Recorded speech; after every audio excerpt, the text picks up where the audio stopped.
Buenas noches, esto es Zona Franca, yo soy Daniel Pacheco. En el Congreso de Colombia hay más o menos 270 parlamentarios, entre senadores y representantes. De esos, más o menos 120 son de la bancada de gobierno, gobiernistas. Así se declararon, ahí contamos a los conservadores, al Centro Democrático, por supuesto, a algunos de la U y a los cristianos. ¿Saben cuántos de esos 270 parlamentarios, incluyendo los 120 de la bancada de gobierno, han apoyado la propuesta de reforma tributaria de Iván Duque? Cero. Ninguno, nadie, ni uno, ni siquiera uno por ahí del Centro Democrático. Hoy entonces la pregunta clave sobre esta reforma tributaria es ¿cómo diablos va a ser el presidente Duque para lograr que el Congreso la apruebe si tienen literalmente cero apoyos? Por ahora el gobierno parece abierto a discutir la reforma, así lo ha dicho el presidente, a oír propuestas del Congreso, pero está bastante cerrado a la idea de cambiar la propuesta, el ítem más polémico de esta reforma, la columna vertebral de la reforma, que se cobre IVA a más productos. Por otro lado, el ministro de Hacienda, Alberto Carrasquilla, ha sido, digamos que, menos que persuasivo frente a la opinión pública. No solo está absolutamente escondido de los medios de comunicación, lanzando al ruedo a un joven viceministro quien ha resultado ser lo que es, un novato. Carrasquilla, según lo cuentan los congresistas que se han reunido con él, ha sido poco flexible a la hora de negociar esta propuesta de reforma tributaria. Entonces vuelvo a la pregunta, ¿cómo logrará el gobierno pasar esta reforma tributaria sin untar de puestos y presupuesto al Congreso, sin el apoyo de su bancada y sin tener que echar a su ministro de Hacienda, Alberto Carrasquilla? ¿Cómo logrará Duque salvar su presupuesto al que le faltan 14 billones de pesos que saca de esta reforma? Aquí arranca Zona Franca.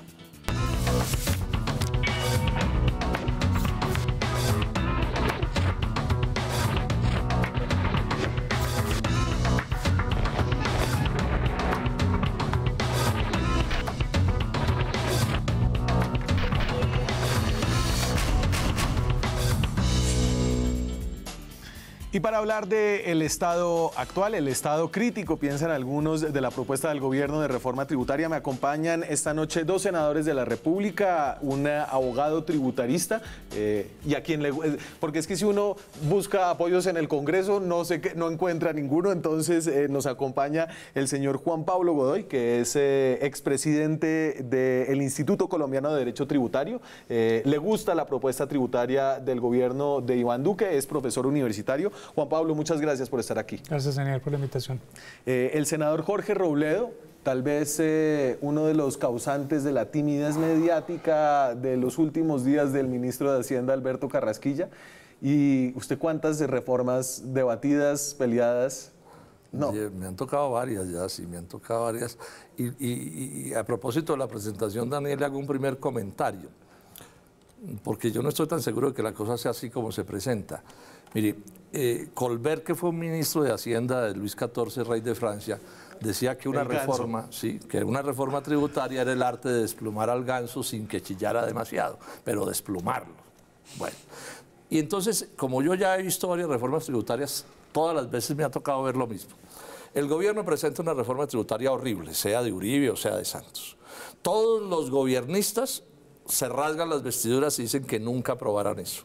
Le hacen 2 o 3 retoques sin cambiarle la esencia y entonces salen y la aprueban todos los gobiernistas y los colombianos además les quedan debiendo el favor. Hágame el favor, ¿cierto? Eso es lo que yo me temo que va a terminar sucediendo. Esperemos que no, pero es lo que me temo. Bueno, ya quemó la anécdota de Colbert, porque creo que el senador Iván Marulanda es del sector del Partido Verde conocido como Compromiso Ciudadano, es decir, los fajardistas, es el vocero en el Senado de su sector político y no está muy a gusto con la reforma. Iván, es un placer tenerlo acá esta noche.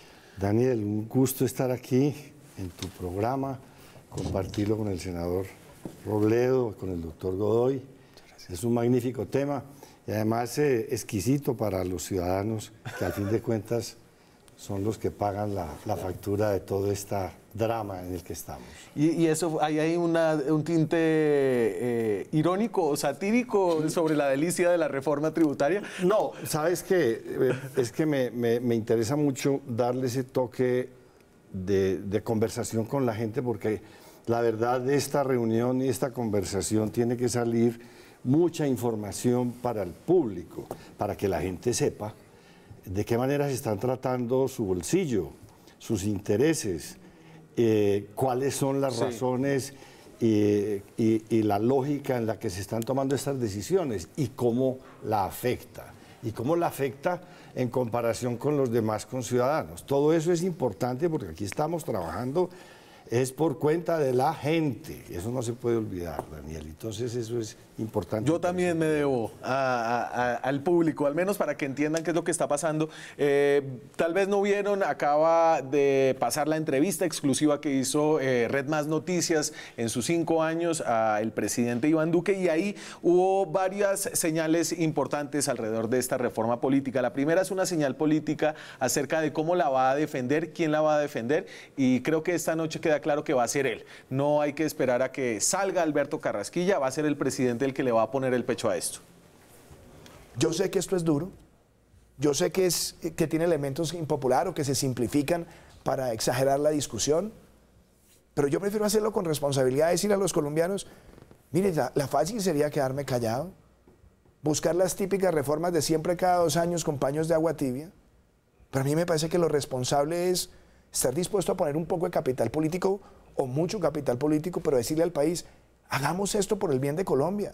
Esto no es por vanidad, aquí nadie quiere perjudicar a nadie, es para garantizar los programas sociales. Se ha hecho una propuesta que está abierta al debate. No va a estar agazapado y creo que esto pone un tono de quién va a ser el defensor y quién se va a echar al hombro esto y va a ser el presidente de la República. ¿Y usted qué piensa acerca de eso, Juan Pablo? Yo no soy un hombre político, yo soy un hombre académico y un colombiano preocupado por la construcción de país.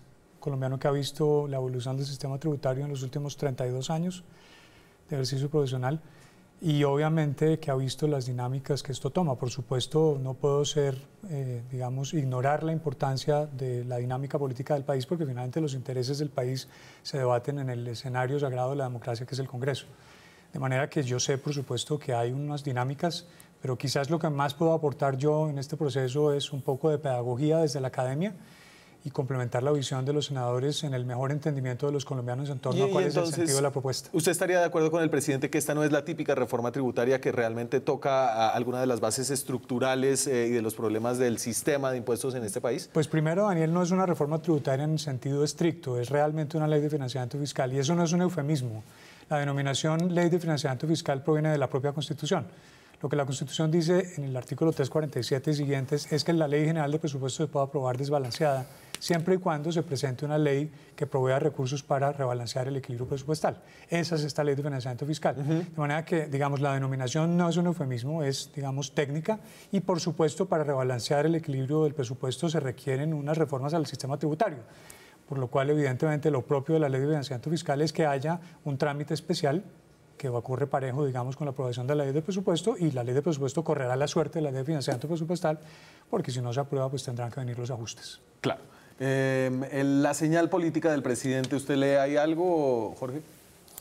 No, yo creo que a él le corresponde, pues es natural que un presidente pues deba defender sus puntos de vista y más si tiene como un ministro tan desastroso como Carrasquilla, pues tiene que salir a reforzarlo porque parte del problema que tienen, pues, o sea, el problema más grave que tienen con esta reforma es que es profundamente retardataria.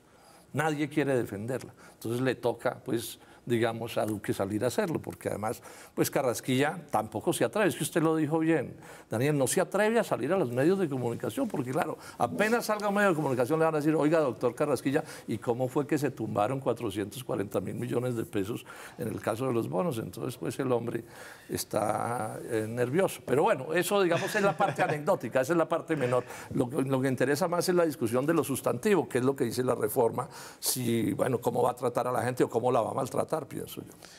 Algo acerca de cómo se pinta este debate para adelante en cabeza del presidente, senador Marulanda. No, pues me parece muy bien que él ponga la cara porque pues al fin de cuentas él es el jefe del Estado y el jefe del gobierno.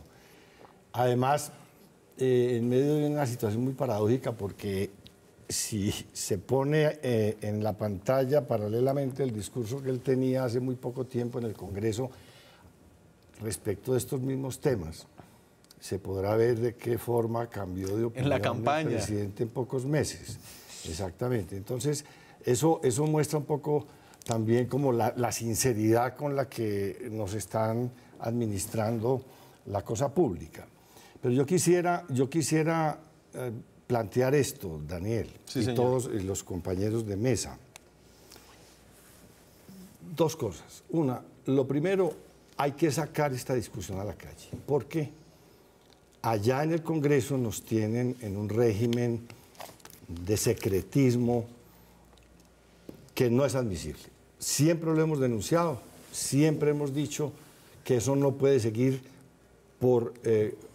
para salvaguardar la dignidad del legislativo, del Congreso, del Capitolio. Pero mire, estas conversaciones las llevan...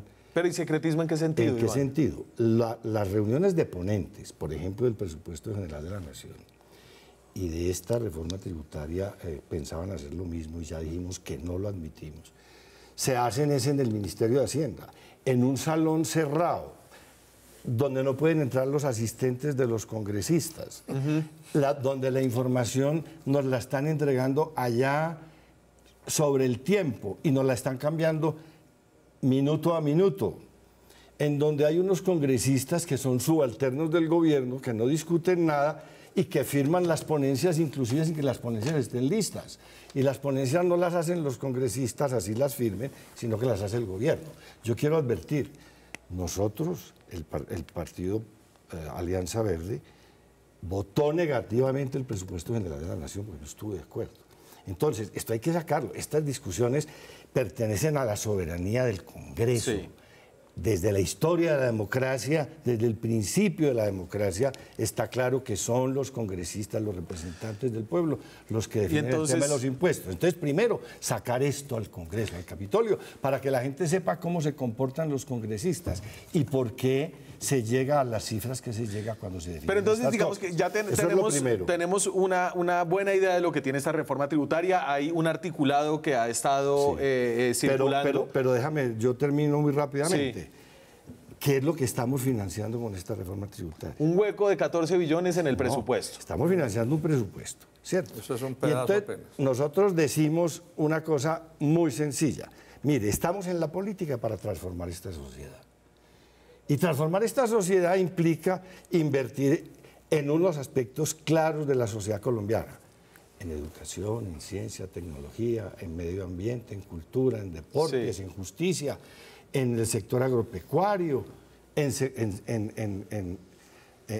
áreas que son sensibles socialmente. Eso no aparece en el presupuesto.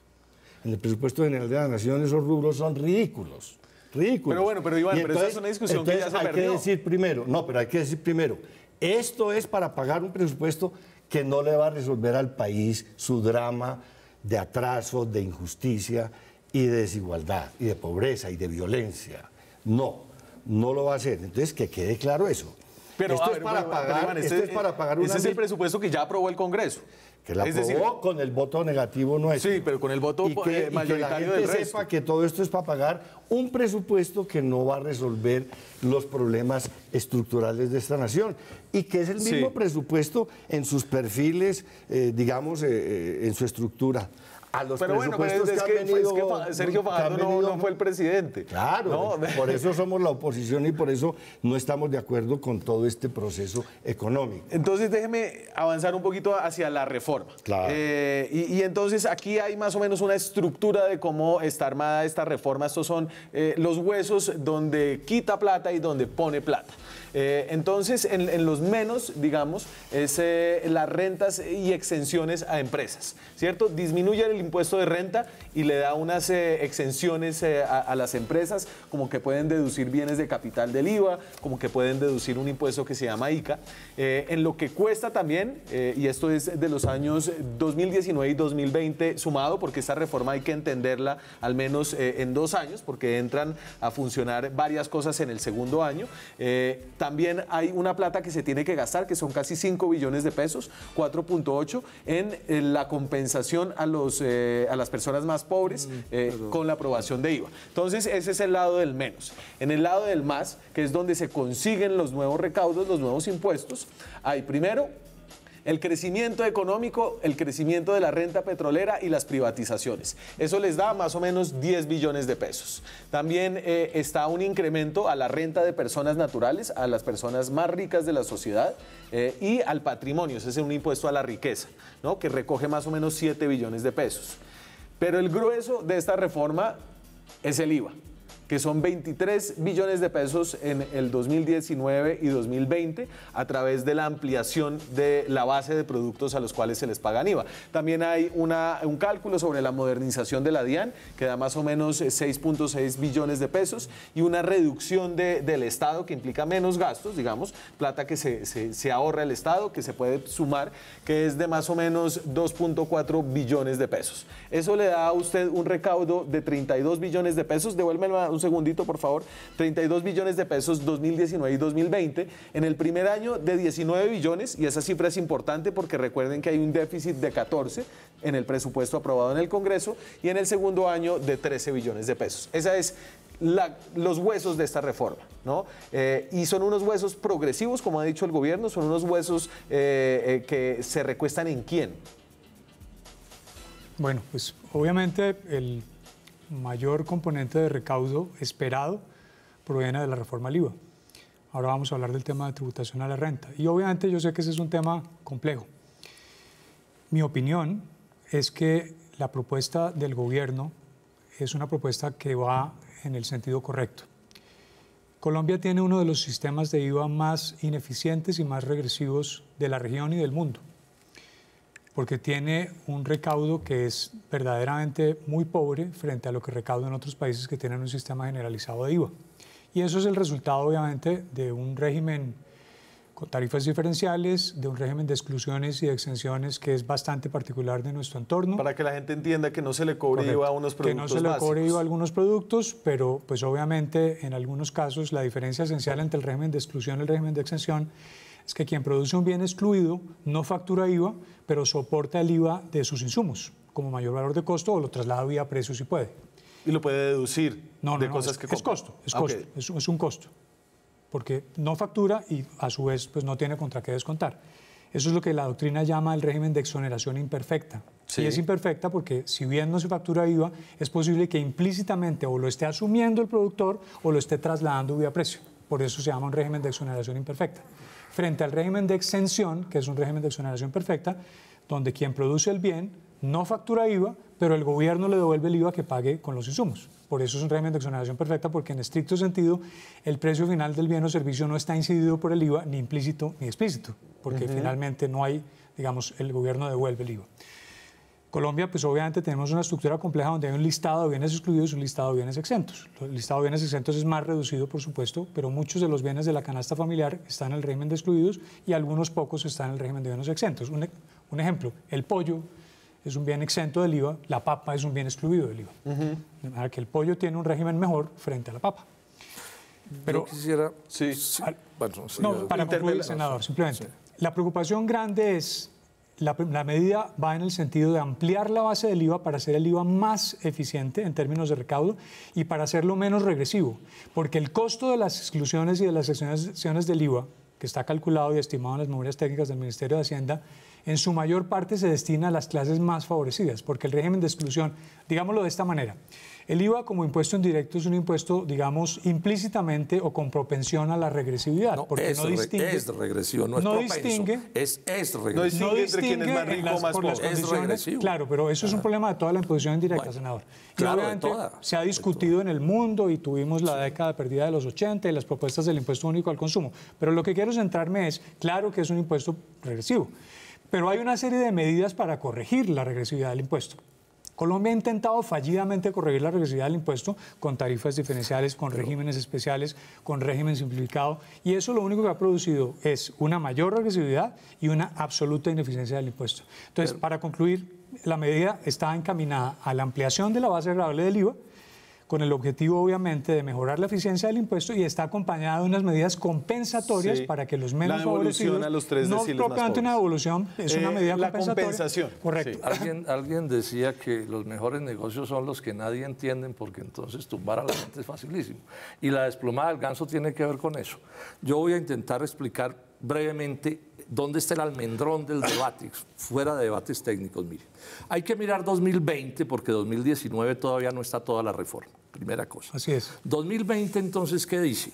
Aumento del IVA y a los artículos de la canasta familiar en 12 billones. Sí. Por otro lado, a la clase media, principalmente la cogen con aumentos en renta del orden de 2 billones. Pero hay que definir clase media. No, pero escúcheme, ahorita vamos allá. Muy bien. A ver, pero la tasa para... pero un momento, 2 billones. Déjeme, yo hago la presentación, ¿cierto? Y de esa plata les van a disminuir, principalmente a las empresas más grandes de Colombia, a las transnacionales, les van a recortar los impuestos en 10 billones de pesos, y estoy redondeando las cifras para facilitar. O sea, por un lado le caen a los pobres y a la clase media con impuestos nuevos por 14 billones, incluida la leche, el pan, los cuadernos, etc. Y por el otro lado a los Carlos Slim del mundo que operan en Colombia y a los Luis Carlos Sarmiento les rebajan los impuestos en 10 billones. Esa es la realidad. Entonces, el gobierno, para intentar cubrirse de este horror de cosa regresiva, dice, no, pero es que a los pobres, a los más pobres, les vamos a devolver una parte del IVA, 2.5 billones. Al año. Al año. Bueno, pero eso no quita que se mantengan los otros 12 billones. Y ojo con esto.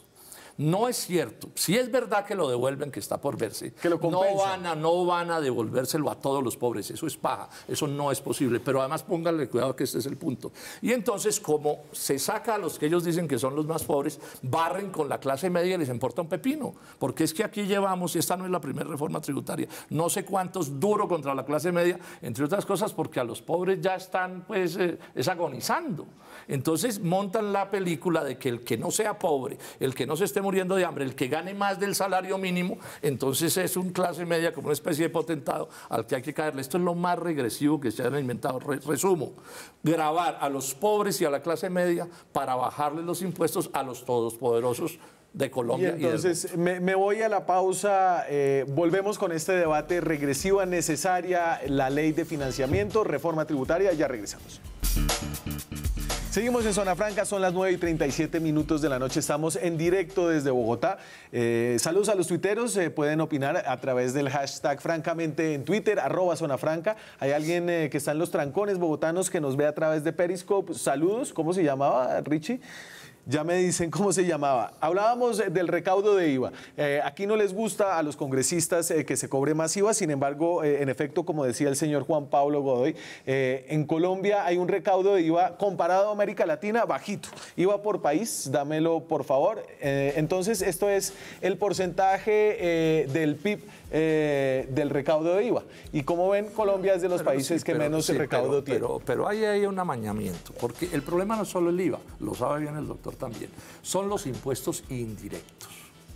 Y a ver, cuando entonces, miramos impuestos indirectos son los regresivos. Los impuestos regresivos son ¿cuáles? Aquellos que graban con la misma tasa a quien tiene mucho que a quien no tiene nada. Es decir, por ejemplo, el IVA. Entonces, a la cebolla, el mismo impuesto para el doctor Slim que para Pedro Puebla. Acuérdese que el doctor Slim es el dueño de este canal y no hace mercado en Colombia. Ah, además. bueno, entonces le pongo a don Luis Carlos Sarmiento para que quede más tranquilo. Sí, ¿cierto? gracias. Bueno, perfecto. Entonces, pero ojo, ese impuesto regresivo también es el impuesto a los combustibles, porque paga la misma tasa por el galón el potentado, digamos, en general, que el que tiene un pichirilo. Es también impuesto regresivo los aranceles, porque es la misma cosa. Claro. El 4 por 1000 es la misma cosa. Entonces, toda la imposición indirecta.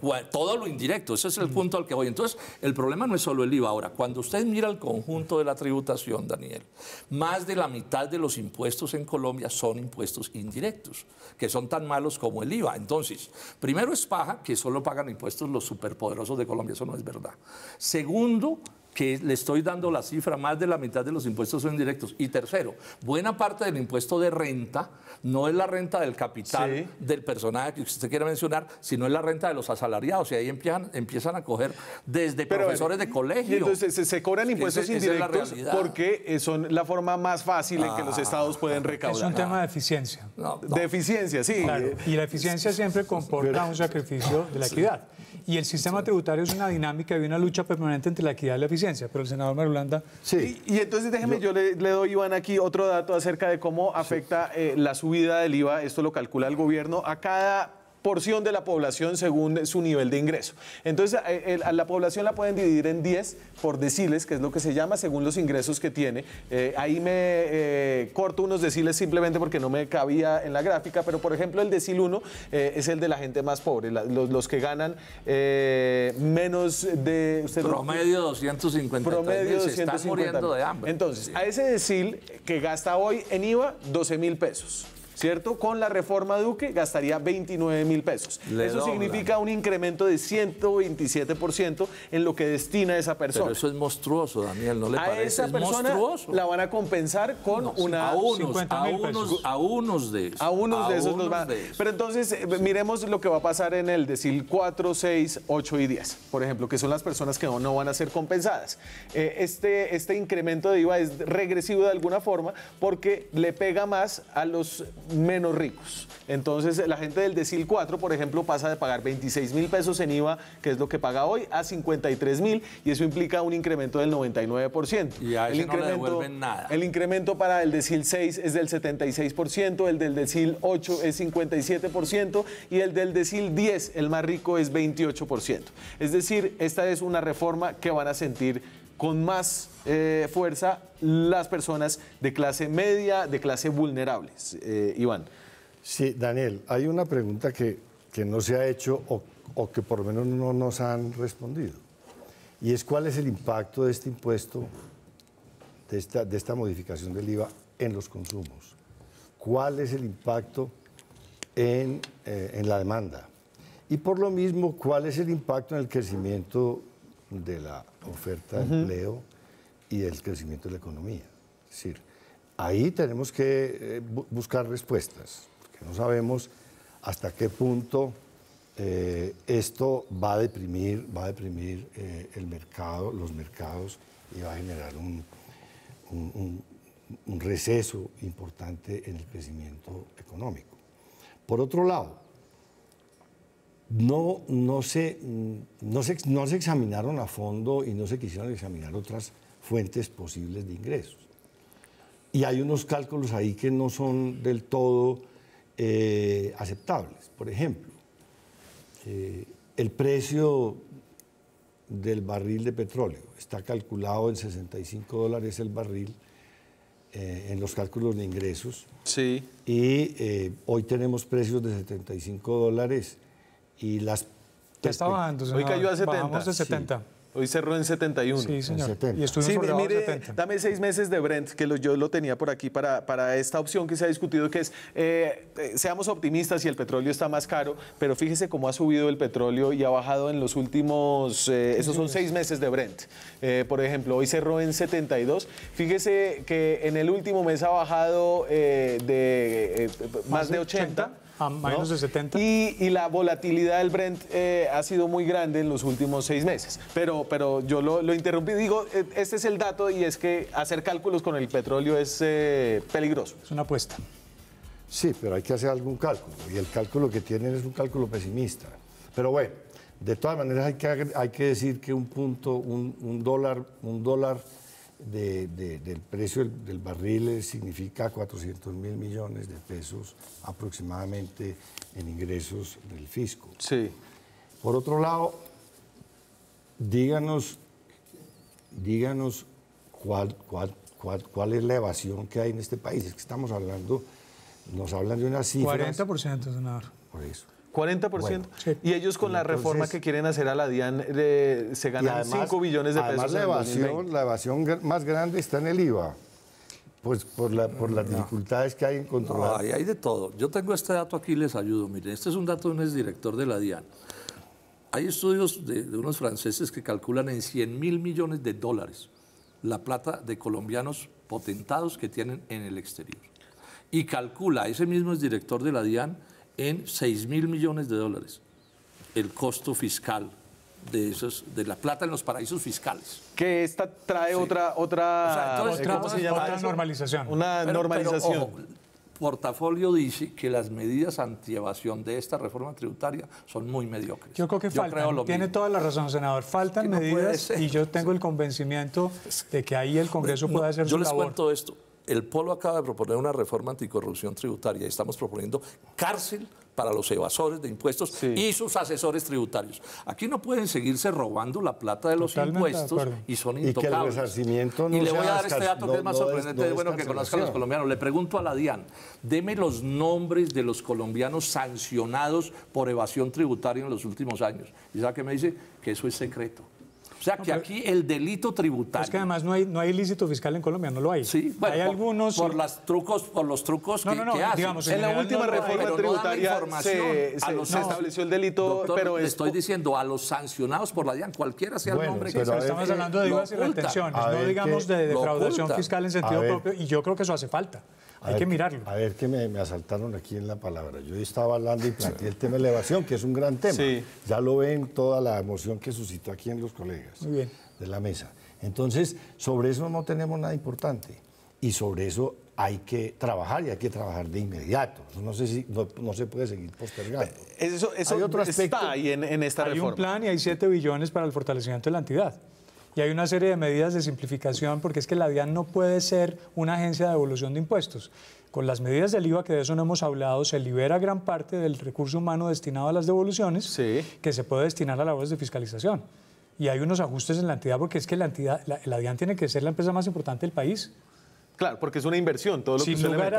Pero no la fortalecen a propósito. Bueno, claro. Eso sí ya usted es intérprete de los motivos. No, porque así pero está además hay que ponerle metas a ese propósito. Es decir, tenemos que saber qué pretendemos lograr de recaudos nuevos con base en esas inversiones que se piensan hacer en materia de lucha contra la evasión. Y otro aspecto que no se ha tocado, y es el tema de las exenciones. Bueno, ¿y por qué no se tocan las exenciones? Que se aumentan en esta reforma. No, pero de una manera muy superficial. Yo diría que no se aumentan, yo diría que se limitan. Pero déjeme decir una cosa antes, hablando en general de equidad del sistema para responderle al senador Robledo. Los estudios recientes dan cuenta de que el sistema tributario colombiano hace más ineficiente el sistema económico. Es decir, en términos del coeficiente Gini, que está por encima del 5%, del 0.5%, acuérdense que está entre el 0 y el 1%, y 1 es total inequidad y 0 es equidad. Colombia está por encima del 0.5%. Después de la mediación del sistema tributario, empeora el coeficiente de Gini. Yo no he visto un argumento convincente de que esto vaya a mejorar con esta reforma. No, va a mejorar, claro que va a mejorar. Las mediciones apuntan en el sentido de que va a mejorar. Pero ¿cómo si les van a bajar los impuestos, doctor? No, pero es que remachemos esto, les van a, porque es que dicen que no hay plata, pero les van a bajar los impuestos a los poderosos en 10 billones. Pero es que eso es una apuesta por la competitividad. Acuérdense que el capital busca las mejores condiciones para la inversión. Colombia está compitiendo como receptora de inversión del exterior y del país. Si no ofrecemos unas condiciones competitivas, razonablemente competitivas con los países de la Alianza del Pacífico o con otros países, la inversión se va a ir a otros destinos. Eso nos están diciendo, mire, doctor, esta es como la cuarta reforma tributaria, mejorándole las condiciones a ese capital. Sí, el doctor Carrasquilla en su primera reforma tributaria, por ejemplo, eliminó el impuesto de remesas. Las otras reformas tributarias les han disminuido los impuestos a esos. Ahora, yo no me opongo que les disminuyan a las pequeñas y a las medianas. Es que yo he presentado artículos. No, es que no debería ser a todas. Debería ser solo a las pequeñas y medianas, o por lo menos estudiarlo. Pero yo vuelvo con mi cuento. El personaje que yo acabo de citar, que es de los más ricos del mundo, que vendió el año pasado 11 billones, ¿por qué le van a bajar los impuestos? ¿A cuenta de qué? Tiene un negocio de burro amarrado. ¿A cuenta de qué? ¿Cree más empleos supuestamente? No, es que eso no es verdad.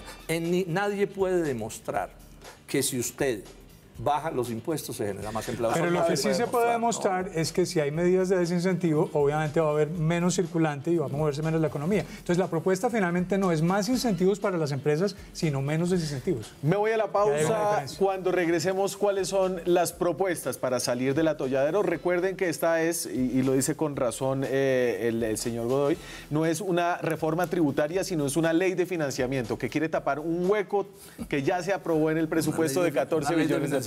Que contiene una reforma tributaria. Claro.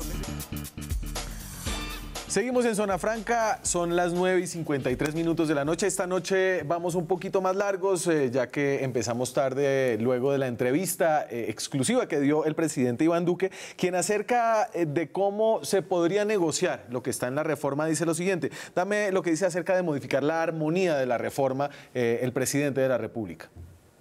Uno no llega a estas discusiones como si estuviera en un mercado persa negociando precios. Uno llega con una visión integral. Es que la reforma no es quito aquí, quito allá y queda igual. No, lo que hay que buscar es, hombre, si usted tiene una preocupación con respecto al IVA, pues ¿cuál es la alternativa que usted propone manteniendo la armonía que se necesita preservar de conseguir los 14 billones y de poner esta economía a crecer y a generar empleo? Sí.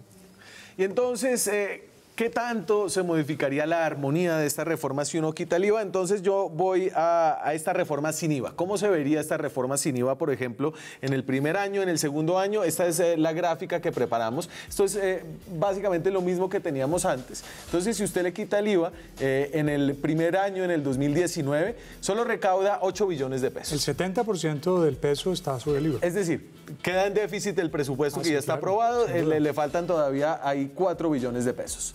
Y en el segundo año solo recauda 1.1 billones de pesos. Esta reforma está armada a través del IVA.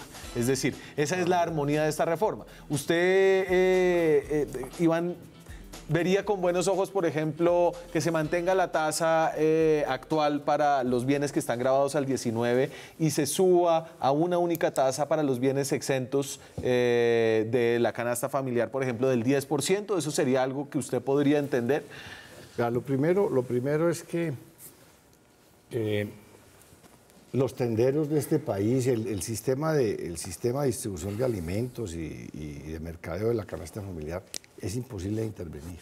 Yo no creo que sea posible hacer un recaudo eficiente con la realidad cultural que tenemos en la economía colombiana. Es economía informal, senador. Sí, todo eso es economía informal. Es economía informal. Entonces, ahí vamos a tener una primera realidad. Lo segundo, estamos devolviendo 2,5 billones del IVA que estamos recaudando por año. Es decir, estamos recaudando 5 billones de pesos por IVA en 2 años, que los estamos devolviendo. ¿Para qué los estamos cobrando?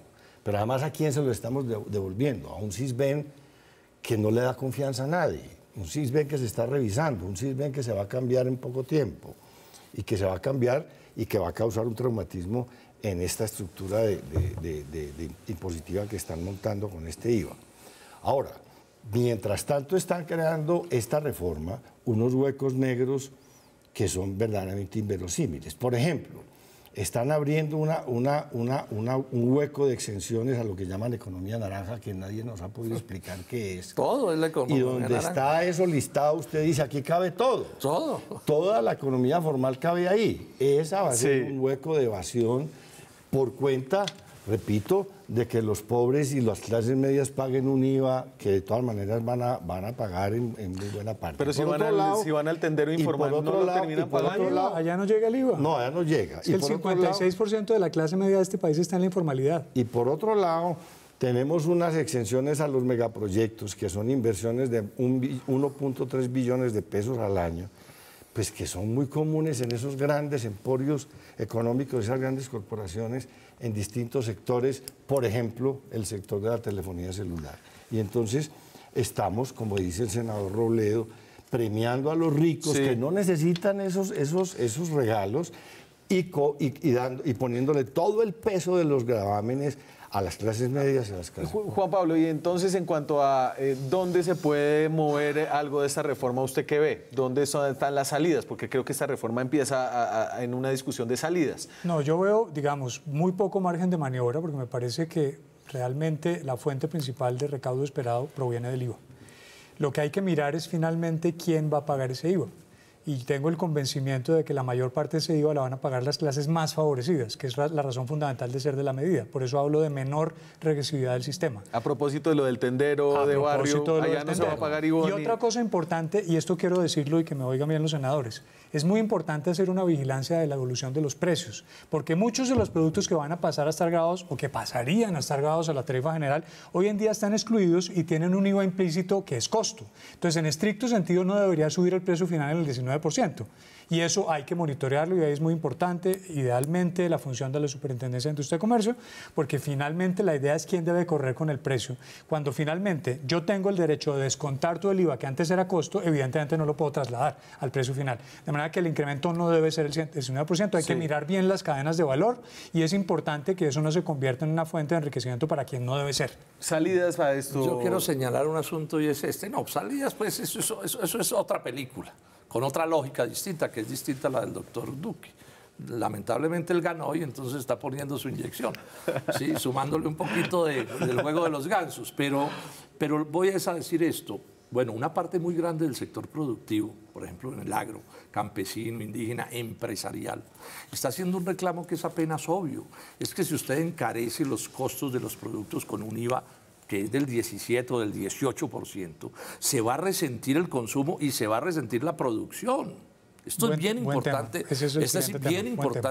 bien importante señalarlo. Y esto lo digo además por otra cosa que quiero mencionar. Cuando yo digo que no se les debe bajar los impuestos a los súper recontra grandes empresas, no se debe entender como una posición contra la economía empresarial. Estamos en una economía de mercado y el fundamento es la economía empresarial. Lo que pasa es que usted sí tiene que ver cómo dosifica y a quién estimula, porque necesita el estímulo y no andar regalándole plata a los que no los necesita. Yo, por ejemplo, creo, lo mencioné, pero lo insisto, que a la pequeña y mediana economía empresarial se les debería de rebajar el impuesto de renta. Es absurdo que la supergran empresa pague la misma tasa. Eso es regresivo, doctor, también es inconstitucional, además. Y eso se debería modificar con el gravamen de los dividendos en parte. Es que las empresas tienen que tener el mismo impuesto. No va en serio. Podemos mejorar ese tema, pero evidentemente hay una propuesta. Ya hoy lo dijo alguien del gobierno. No se pueden tocar los dividendos porque se irrita el capital extranjero, que es al final el que está dando la orden de cómo se hace esto, la OCDE. Pero es que lo que hay que mirar es la tarifa combinada sociedad-socio, eso es lo que es importante. Sí, pero no lo hacen. Bueno, me queda una pausa, senador. Si quiere, vamos al tema de cómo afectaría esta reforma el consumo, la inflación en el país. Cerramos con eso. Seguimos en Zona Franca, son las 16 minutos de la noche. Antes de que ustedes cierren, les voy a poner lo que se enfrenta a esta reforma tributaria en las calles bogotanas. Está la clase media dispuesta a recibir más impuestos, a pagar más impuestos. Esto es Zona Franca, la calle.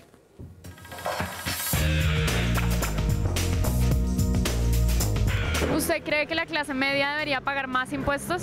Suficiente, porque si somos contratistas nos cogen los impuestos por derecha, pagamos impuestos antes de guerra, ahora la pagamos de paz, el IVA, retenciones, no creo que sea justo. Podrían cobrar esos impuestos a otras cosas, como a la iglesia que no paga impuestos.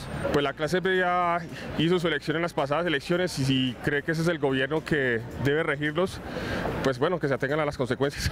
Hay muchos impuestos y la plata está mal distribuida, entonces no se necesita recaudar más para pagar lo que debemos, sino con lo que recogen deberían de pagar lo que debemos. Estamos saturados de mucho impuesto y el pobre sigue siendo pobre, como para que le sigan quitando lo que no tiene. Hay una clase que confisca, entre paréntesis, son la corrupción, y nosotros, la clase media, pagarle lo que ellos se roban, en otras palabras. Creo que no deberíamos pagar impuestos, ni la media, ni la alta, ni la baja. Si es necesario, sí, pero que sean justos. Puede que sea necesario subirlos en algún porcentaje de acuerdo a los ingresos que tengan, porque es necesario financiar el Estado. Estamos muy saturados ya de impuestos, entonces no es justo, ¿no? Aparte, pues la mayoría del pueblo se gana un mínimo que es un mínimo, ¿sí? A ver, tenemos para cerrar unas breves palabras de cada uno de ustedes. Quiero decir esto, el gobierno está diciendo que esto es una plata para financiar más gasto público, pero en las cuentas del 2020, el nuevo recaudo, o sea, el aumento del recaudo va a ser de apenas 1.2 billones, o sea, nada. Con eso van a financiar muy poquitas cosas, porque el grueso de la plata se va para disminuirle los impuestos a los todopoderosos. O sea que ahí también hay una falacia. Entonces nos dicen, no, es que hay que sacrificarnos porque más plata para educación y para salud. Y repito la cifra, 1.2 billones de pesos. 1.2 billones, 2.28. Senador Marulanda. Yo insisto en un punto, Daniel y compañeros acá en la mesa. ¿para qué estamos pagando este montón de impuestos? Mire usted, ¿cuál es la eficiencia del gasto público y la eficiencia del Estado frente a la problemática colombiana? Estamos invirtiendo en estos impuestos son para pagar 33,5 billones de pesos en defensa. 33,5 billones de pesos en defensa. Sí. ¿Pero cuánto era? Y el medio país era 33 billones. Era 33 billones, 31 era Sí, 31 billones de pesos. Subió el 10%, el 10%. Y este país, medio país, está en manos de la delincuencia. Y dice, bueno, ¿esto qué es? Excúsame, Daniel, es que tenemos 500,000 niños desnutridos en este país. Y este presupuesto que hay aquí desfinancia al Instituto de Bienestar Familiar. Van a poder atender 200,000 niños menos. Usted lo debía haber traído para la discusión del presupuesto. No, es que la gente tiene que saber para qué pagan los impuestos. Esta es una ley de financiamiento, como digo. Ahora, yo quiero aportar un punto más, porque yo hablé al principio de cuál es el impacto sobre el consumo. Pero bueno, muy poquito tiempo. ¿Cuál es el impacto que tiene el crecimiento del Producto Interno Bruto en estos recaudos? Es decir, porque cada punto de crecimiento en el PIB son 10 billones de pesos de ingresos del Estado. Y entonces aquí va a haber un crecimiento del que no se está hablando. Señor, tiene usted la última palabra. Yo quisiera cerrar con lo siguiente. Sé que hay muchos temores en torno al impacto que puede producir el aumento del IVA sobre la economía y el efecto contractivo. Yo no creo que haya efecto contractivo. Yo tengo 3 cosas para aportar. Me parece que hay efecto expansionista por el gasto del gobierno, a pesar de que se reduzcan las vigencias posteriores, pero finalmente hay mayor gasto, de manera que hay una tendencia expansionista. Segundo, para la clase media, lo que ya decía, seguramente a los formales, pues el 56% de la clase media de este país está en la informalidad. Y finalmente el impacto sobre la inflación es de una sola vez sobre el índice de precios, pero yo creo que con una política monetaria adecuada eso se corrige. Es una gran apuesta por la formalización de la economía y por el aumento del tamaño de la economía. Que yo tenga memoria, a ningún gobierno se le ha caído su reforma tributaria en el primer año de gobierno, entonces esto pasará de alguna forma, pero va a ser doloroso, yo creo. Muchas gracias a ustedes, señores, muchas gracias a ustedes. Nos vemos mañana con más periodismo, con más debate, con más opinión. Chao.